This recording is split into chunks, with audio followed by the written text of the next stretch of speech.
वादग्रस्त IAS अधिकारी पूजा खेडकर यांचं प्रशिक्षणार्थी IAS पद केंद्रीय लोकसेवा आयोगाने तात्पुरतं रद्द केलंय। त्याचबरोबर भविष्यातील सर्व परीक्षांना बसण्यास पूजा खेडकर यांच्यावर बंदी घालण्यात आली आहे। UPSCने केलेल्या चौकशीत पूजा खेडकरांनी नागरी सेवा परीक्षा 2022 च्या नियमांचा भंग केल्याचं समोर आल्यानंतर ही कारवाई करण्यात आली आहे। या प्रकरणामध्ये आतापर्यंत नेमकं काय घडलं हे आपण या व्हिडिओतून जाणून घेऊयात। नमस्कार, मी Madhuri Kumkar, for the people news मध्ये आपलं स्वागत। व्हिडिओला सुरुवात करण्यापूर्वी आपण फॉर द पीपलला सबस्क्राइब करा, लाईक व फॉलो जरूर करा। भारत दुनिया का सबसे बड़ा लोकतंत्र और NLC भारत देश का सबसे बड़ा गैर राजनीतिक मंच। शक्तिशाली लोकतंत्र के लिए राहुल कराट का सार्थक कदम। मुंबई में हुआ ऐतिहासिक प्रथम राष्ट्रीय विधायक सम्मेलन।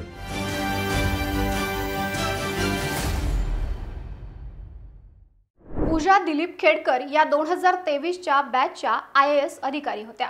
त्यांना परिवीक्षाधीन सहाय्यक जिल्हाधिकारी अधिकारी म्हणजेच प्रोबेशनरी ऑफिसर म्हणून पुणे जिल्ह्यात नियुक्ती मिळाली होती।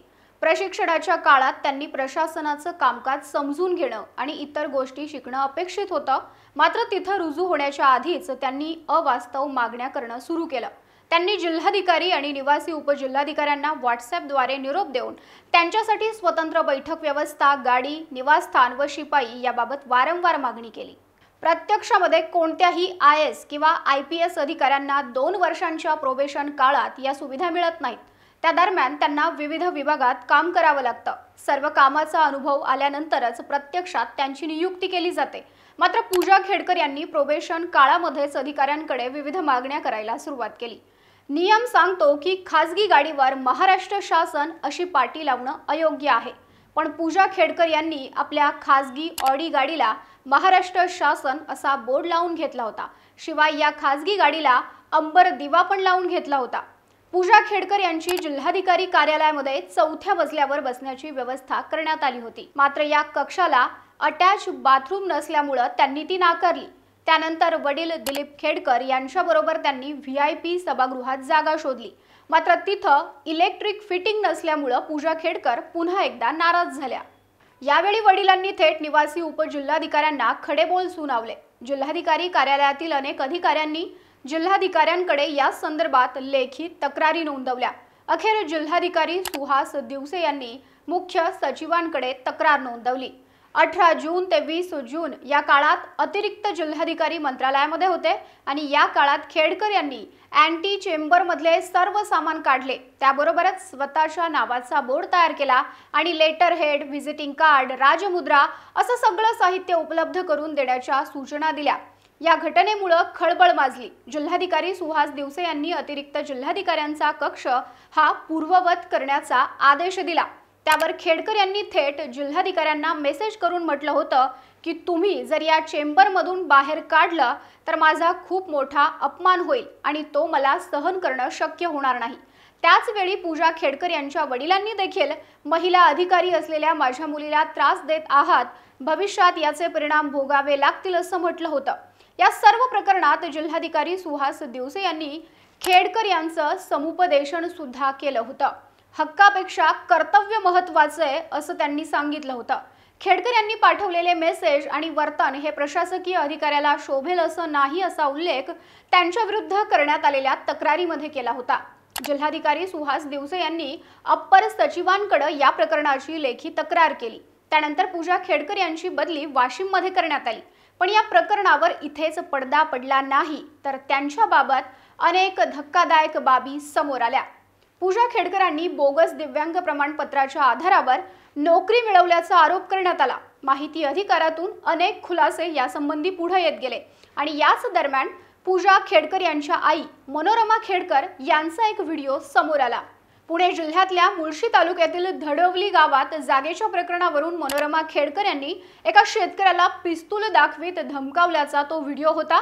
त्यांच्या सोबत काही बाउन्सर देखील या व्हिडिओमध्ये दिसत होते। या व्हिडिओनंतर मारहाण, शिवीगाळ करून जीवे मारण्याची धमकी, दमदाटी करून दहशत निर्माण करण्याचा प्रयत्न केल्याच्या आरोपाखाली त्यांना अटक करण्यात आली। पूजा खेडकर यांचे वडील दिलीप खेडकर हे देखील निवृत्त सनदी अधिकारी आहेत। प्रदूषण महामंडळाचे आयुक्त म्हणून ते निवृत्त झालेत। त्यानंतर त्यांनी नगर दक्षिण लोकसभा मतदारसंघातून नुकतीच झालेली निवडणूक वंचित बहुजन आघाडीकडून लढवली आहे। त्यांनी देखील बारामतीमध्ये जमीन घेण्यासाठी वडिलांचं नाव बदलल्याचा आरोप करण्यात आला आहे। दिलीप धोंडीबा खेडकर असं नाव असताना त्यांनी वडिलांच्या नावात कोंडीबा असा बदल केला। या प्रकरणी दिलीप खेडकर यांची लाचलुचपत प्रतिबंधक विभागाकडून चौकशी सुरू आहे। तर पूजा खेडकर यांनी लोकसेवा आयोगाच्या परीक्षेत वेगवेगळी नावं बदलून तब्बल 11 वेळा परीक्षा दिल्याची माहिती समोर आली। त्यांच्या विरोधामध्ये वेगवेगळ्या गोष्टी समोर येऊ लागल्यानंतर यूपीएससीने त्यांना लाल बहादूर शास्त्री अकादमी इथं परत बोलावलं। तसंच यूपीएससीने त्यांच्या विरोधामध्ये गुन्हा दाखल केला होता। त्यांची चौकशी देखील सुरू झाली आणि या प्रकरणी पूजा खेडकर यांना त्यांचं म्हणणं मांडण्यासाठी यूपीएससीने तारीख देखील वाढवून दिली। पण पूजा खेडकर यांनी यूपीएससीच्या नोटीसला उत्तर दिलं नाही। पूजा खेडकर अनेक दिवस नॉट रिचेबल होत्या, त्यामुळे अखेर यूपीएससीनं पूजा खेडकर यांच्या विरोधात मोठी कारवाई केली आणि त्यांचं प्रशिक्षणार्थी IAS पद रद्द केलं। पूजा खेडकर यांना आता यापुढे कोणतीही परीक्षा देता येणार नाहीये। पूजा खेडकर या प्रकरणाची दिल्लीच्या पटियाला हाऊस कोर्टात सुनावणी झाली। यावेळी यूपीएससीचे वकील नरेंद्र कौशिक यांनी युक्तिवाद करताना म्हटलं की फक्त पूजाचं नाव बदललं गेलं नाहीये, तर तिच्या वडिलांचं नाव देखील तिने सातत्यानं बदललंय। तिला ते करायचा अधिकार आहे का? तिच्या आईचं नाव तिने मनोरमा बुधवंत केलं, जे की मनोरमा दिलीप खेडकर होतं। तिने संपूर्ण व्यवस्थेसोबत फ्रॉड केलाय। एका प्रामाणिक उमेदवाराची संधी हिरावून घेतली आहे। यूपीएससी कडून पूजा खेडकर यांच्यावर कारवाई करण्यामागील 3 कारणं सांगण्यात आली आहेत। तसंच खेडकर यांना ब्लॅक लिस्टमध्ये टाकण्यात आलंय। सोप्या भाषेमध्ये सांगायचं झाल्यास पहिलं कारण हे की त्यांनी बोगस कागदपत्र दिली। दुसरं कारण म्हणजे यूपीएससीच्या नोटिशीला उत्तर दिलं नाही आणि तिसरं कारण म्हणजे CSE 2022च्या नियमांचं उल्लंघन केलं। पूजा खेडकर यांनीही आपल्यावरील आरोप कसे चुकीचे आहेत हे कोर्टाला दाखवण्याचा प्रयत्न केला। मी लैंगिक छळाची तक्रार दिली, त्यामुळेच माझ्या विरोधात हे कुंभाड रचलं गेल्याचं पूजा खेडकर यांनी कोर्टाला सांगितलंय। तुम्हाला या संपूर्ण प्रकरणाविषयी काय वाटतं? तुमचं मत हे कमेंट बॉक्समध्ये जरूर कळवा आणि फॉर द पीपलला YouTube, Facebook व Instagramवर सबस्क्राइब, लाईक व फॉलो करायला विसरू नका।